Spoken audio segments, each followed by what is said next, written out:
Good evening and welcome to Doctors on Call. I'm your host, Dr. Ruth Westra from the University of Minnesota Medical School Duluth, and I'll be hosting your program.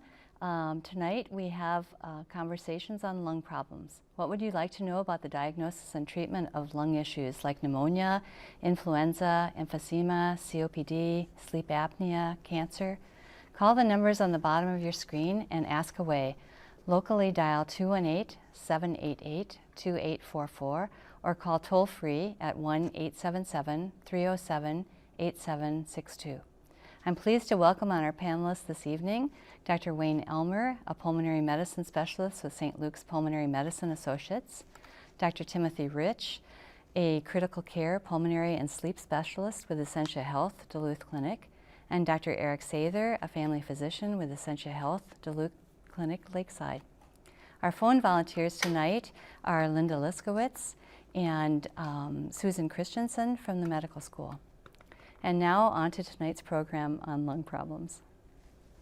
So maybe we'll start by just talking about influenza a little bit. And Dr. Sather, maybe tell us a little bit about influenza and if we're starting to see it in the community.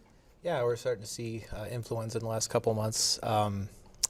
It's a respiratory illness, so symptoms usually come on pretty fast with fevers, chills, sweats, cough, sore throat, and just kind of generalized body aches and pains, just feeling really run down. Comes on pretty fast, and it depends on the person who gets it. Some people, if they're healthy, tend to tolerate it pretty well, but if you have a lot of underlying conditions like diabetes, heart disease, asthma, COPD, or emphysema, you might have a harder time with it and might need more help. So. Any treatments, Dr. Rich, for influenza? Well, the low-hanging fruit is always to be vaccinated before the season begins, and that's what we encourage everybody to do. And for those folks, they may get the virus in their body, but they'll have a much lesser infection. There are this year a couple of strains that are penetrating through the vaccination, and so these folks have had some, in some cases, serious lung infections requiring time in an ICU on a mechanical ventilator. But by and large, it has been a successful influenza season, unlike what we saw with the H1N1 in 2009. That was a pretty bad year. How about other immunizations, Dr. Elmer, that we should be thinking about related to lung disease? Well, the influenza vaccination is one that should ideally be given every year. They tweaked the influenza vaccine to try and cover the prevalent strains of the virus that are in the community. There's another vaccination that's recommended for people who have chronic lung disease or elderly folks, patients over the age of 65, and that's a pneumococcal vaccination. And that's a more of a specific vaccine that protects you against one particular type of bacterial pneumonia. Influenza is a viral infection. The pneumococcal vaccine protects you against a bacterial pneumonia, specifically a bacteria called Streptococcus pneumoniae. And some people wonder why it's worth getting it if they're hoping that, well, this will prevent you from ever having a pneumonia again. But the reason that we vaccinate against streptococcal pneumonia is because, number one, it's one of the more common types of bacterial pneumonia, but also it's one of the more virulent ones. And streptococcal pneumonia is a pneumonia that can put people in the hospital and sometimes in the intensive care unit, especially people with comorbid conditions like diabetes or chronic heart disease. So, Dr. Sather, maybe a little bit too about pertussis. Is there immunization for pertussis, and what are the criteria for that? Absolutely. Pertussis, or we also call that whooping cough. We generally vaccinate young children for that. There's a 4-shot series, starts at 2, 4, and 6 months, and another booster around 12 to 15 months, another booster again, I think around 5 years, another booster around 12 years old, and then we're trying to get all adults over 17 or 18 vaccinated as well, because we're finding that the immunization or the immunity tends to wear off. And also adults are kind of the carriers, and the people at most risk for pertussis are actually young infants. So to protect the infants from getting infected, we recommend that adults that are going to be around infants, that everybody gets revaccinated, gets their booster against pertussis. And also pregnant women in their last trimester should get vaccinated, because those antibodies that the mom makes will pass to the baby and will help protect that baby in the first couple months of life before that baby gets their first series of immunizations, and to help protect that baby from having those serious complications that can happen from whooping cough. And that's a relatively new one with the pregnant. Yep, that's pregnancy just in the last year or so requirements. that new recommendation came out. Good, good. Well, Dr. Rich, COPD. We always say COPD, and there are a couple callers asking, you know, what is COPD? So maybe Sure. you can tell us So chronic obstructive pulmonary disease most commonly is used to refer to two specific lung diseases. One is emphysema, and emphysema is a disease which destroys the air sacs of the lung, which makes it difficult for the lung to take the oxygen that we breathe and pass it into our bloodstream to be circulated through our body. That's emphysema. These folks are treated often then with supplemental oxygen, so that when you see people with a nasal cannula and an oxygen tank, it's that we're trying to supplement what their lung is having difficulty doing, which is moving oxygen into their blood. COPD also refers to chronic bronchitis, which is primarily an inflammatory disease of slightly larger airways. And these are patients who will have a lot of cough and phlegm production. They will get a little more benefit from inhalers in terms of some relief, but it will be incomplete. They do not generally need supplemental oxygen. Both of these diseases, once they're started, never can be cured. They're progressive diseases. And the inhalers or the nebulized therapies that we use or other therapies are really to help with symptoms. And those symptom improvements can be significant in terms of quality of life. And so when the three of us see these patients, we get them on a maintenance regimen of inhalers that will help them with their symptoms, and then rescue regimens should they have a difficult day that they can add. But then we make sure, as we just discussed, that they're all vaccinated for pertussis and influenza and pneumococcal, and then we send them to pulmonary rehab programs. And similar to cardiac rehab programs, people have heart disease, people with lung disease will benefit greatly from a pulmonary rehab where they learn about the disease, COPD, what parts of that disease impact their health, and they become expert in that, and then how their remedies work. They learn how to exercise, they learn breathing maneuvers to get out of shortness of breath, and then they return to us really with a much better quality of life because they have a command of the disease and a way to feel like they can do the things they want. Well, that was very helpful. Dr. Elmer, there are some criteria now for lung cancer for screening. Can you start conversation about CT scans for that, for the screening? Yeah, there's some evolving criteria. They haven't actually been universally adopted and approved as a standard screening criteria. But screening for lung cancer has been sort of the holy grail for pulmonologists for a long time. Lung cancer is the leading cause of cancer death in our country. It actually causes more cancer deaths than the next several causes of cancer death, including breast cancer and colon cancer. It's the leading cause of cancer death in women and men. And so a lot of different strategies have been tried in the past, looking at doing periodic chest x-rays, say doing an annual chest x-ray. And different strategies using CT scans have been done in the past, but they've never been able to demonstrate any benefit in terms of improving survival from lung cancer. So now the criteria have evolved to the point where if you can stratify the patients and identify these high-risk patients who have a significant smoking history within certain age groups using a certain type of CT scan, then there appears to be a survival benefit in terms of identifying the people at the greatest risk and doing these screening CT scans. The goal is to try and catch the lung cancer when it's at an early enough stage that it's potentially treatable. The problem with lung cancers is that they typically don't cause any symptoms when they first start.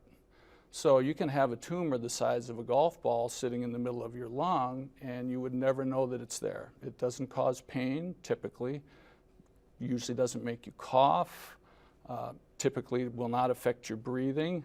So by the time the lung cancer grows large enough that it does cause symptoms, oftentimes it's at a very advanced stage.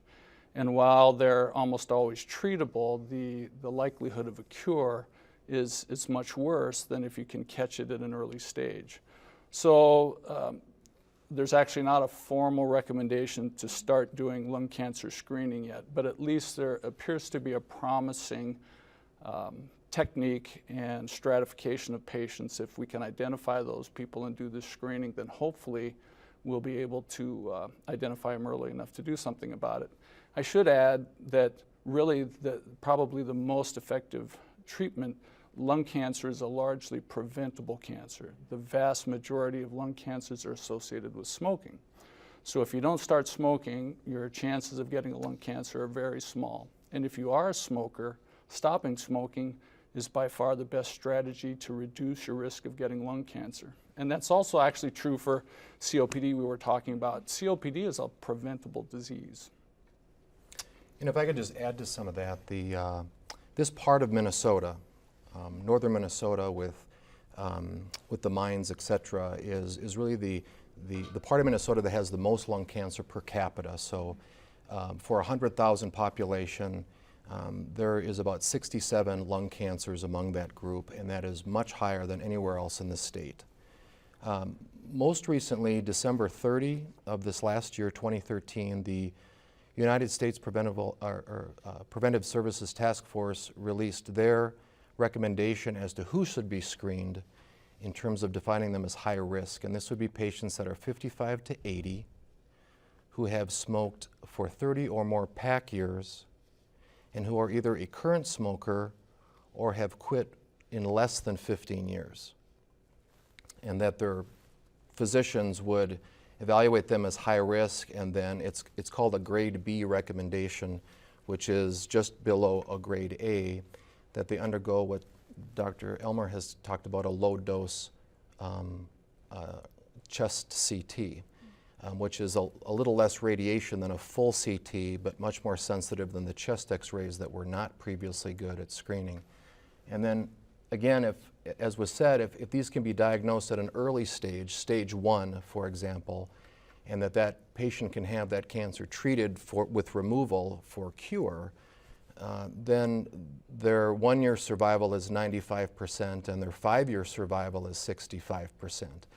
But if that same patient comes to us 18 months later now with symptoms, and they're now in an advanced stage of cancer, stage 3 or 4, then their 1-year survival is only 20% and their 5-year survival approaches 0.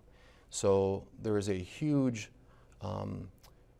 death reduction of 20% in these studies if we can diagnose cancers earlier of the lung for cure. Excellent. So, Dr. Sather, let's talk about smoking just a little bit more.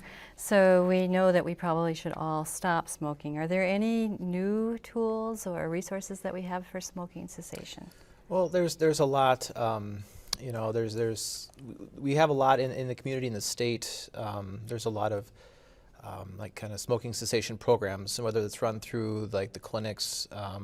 The clinic I work for, they have a tobacco-free services program. There's also another program called Call It Quits, which is run by nurses, and it's done like over the telephone, so you don't have to go anywhere, and they call you. And they also might help with prescription of like nicotine supplement patches or gum. And there are other, I'm sure, other clinics. I'm not familiar with St. Luke's, but they might have their own, again, kind of tobacco cessation type of clinic. We know that quitting cold turkey works at roughly 10% of the time. With nicotine supplements, it's about 20% of the time, roughly. There's a few other medications that increase those odds of quitting. Not to get into specific medications, but one about 33%, one about 45%. And those are very general. I mean, I don't know specific numbers, but with the use of those medications or combining those, we might be able to help somebody have a better chance of quitting than if they tried cold turkey.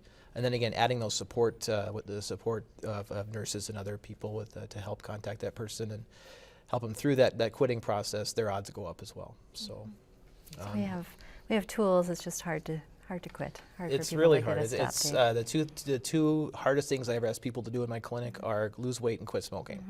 And I don't have any magic pills for losing weight. So Something that we're seeing more of is these e-cigarettes that patients are using as a way of trying to quit.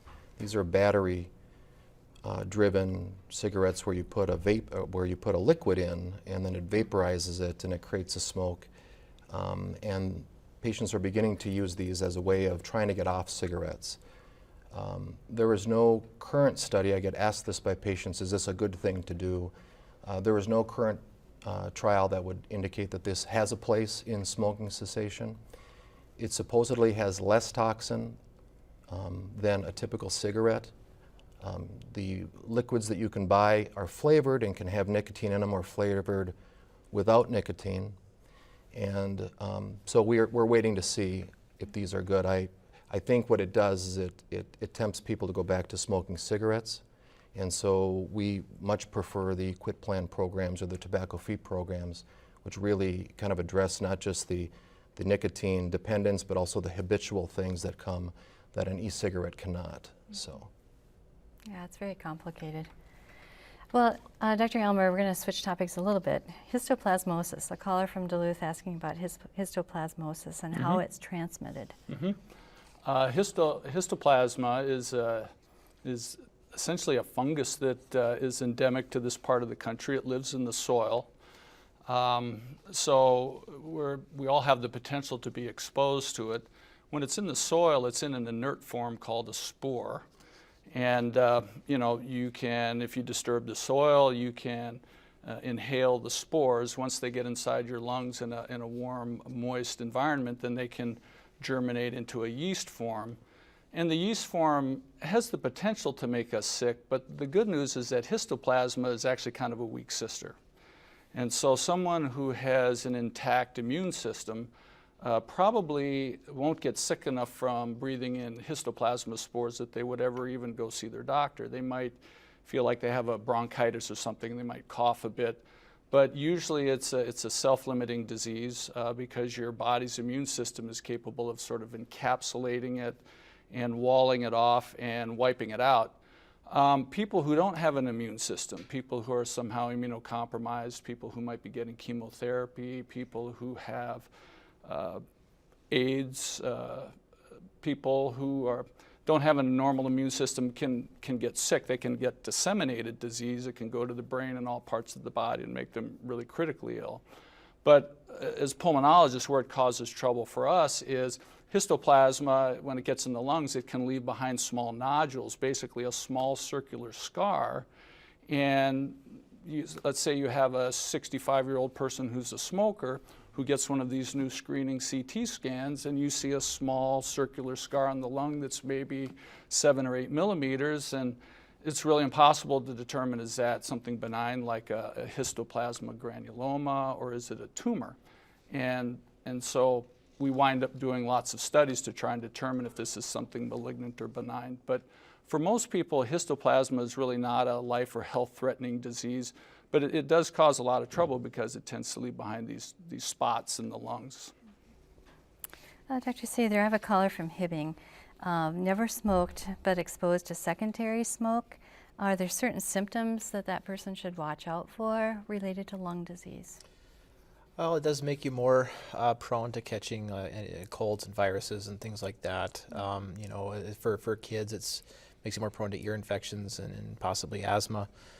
So we would recommend that wherever that exposure is coming from, that person would quit smoking if possible. I have a lot of patients that I see when I'm seeing a kid for a well child check. They'll ask the parents if they smoke, and they said, "Oh yeah, but I smoke outside." But it still gets in your hair, it gets in your clothing, and then you're coming in and hugging your kid, and I mean, they're still getting exposed.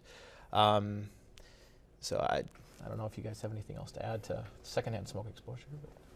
It's not good for us. And it's hard to quantify the burden of disease associated with secondhand smoke because it's hard to quantify someone's exposure, but it's clear that it is a cause of disease. And that's why there's been a large public health effort to try and minimize the exposure of the general population to secondhand smoke, because it does make people sick. It is a cause of chronic lung disease. It is a potential cause for cancers. And so minimizing any exposure to cigarette smoke is a worthy goal. Excellent. Dr. Rich, a couple of questions asking about sleep apnea. Maybe just briefly describe what we have as far as the CPAP. This person is asking about, doesn't want to wear a mask. So a little complicated question, but CPAP and what that is for sleep apnea. Sure. So sleep apnea is a closure of the airway when one is trying to sleep.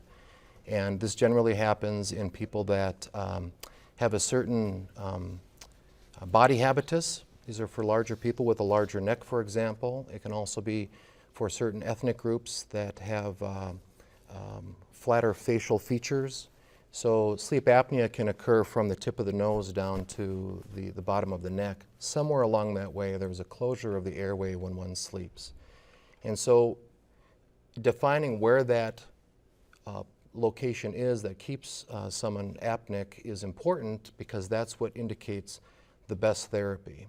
So there are surgical remedies for nasal procedures if there's enlarged sinuses or turbinates of the nose, or if there are structures in the back of the throat that could be surgically removed, all the way down to the throat airway, which is best treated with a CPAP machine.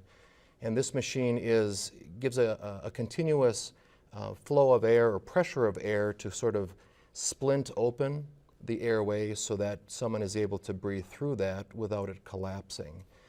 The technology for these CPAP machines, just even over the last 3 years, has been significant. They used to be quite large and bulky and noisy, and now they're about the size of a Kleenex box.